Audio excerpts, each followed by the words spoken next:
PM Modi Bihar में चुनावी rally करने आए तो पीछे पीछे कांग्रेस के PM in waiting Rahul Gandhi भी आए। मजमा जमाया, आस्तीनें चढ़ाई और मुंह बना बनाकर कहा चीन हमारी सीमा में 1200 किलोमीटर तक घुस आया है। यही बात शाम होते होते कश्मीर में बैठी महबूबा मुफ्ती ने भी कही, लेकिन उन्होंने 1200 किलोमीटर को कुछ कम कर दिया और कहा कि 1000 किलोमीटर तक चीन घुस आया है। अब सवाल यह है कि अगर चीन 1200 किलोमीटर तक भारत की सीमा में आ गया है तो इस हिसाब से करीब करीब दिल्ली तक उसका कब्जा हो चुका है।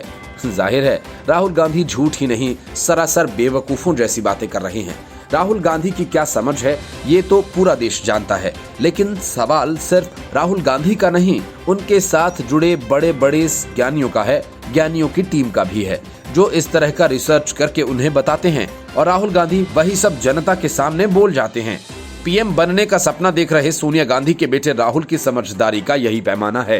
राहुल गांधी के इसी मूर्खतापूर्ण बयान पर जब डिस्कशन के दौरान सवाल पूछा गया तो कांग्रेस के प्रवक्ता अभय दुबे ने जमकर हंगामा काटा।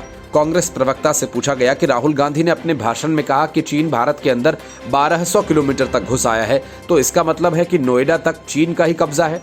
लेकिन स्टूडियो के बाहर चीन के सैनिक तो दिख नहीं रहे, यहाँ तो यूपी पुलिस नजर आती है, तो ये 1200 किलोमीटर का लॉजिक क्या है? जवाब देते हुए कांग्रेस के प्रवक्ता अभय दुबे ने कहा कि आपको तो वही दिखाई देगा जो प्रधानमंत्री ने कहा कि वहां न तो कोई घुसा है न ही कोई आया है।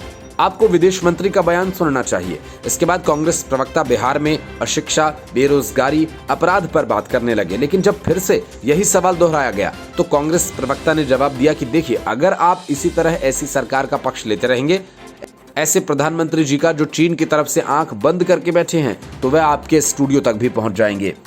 Report news of India.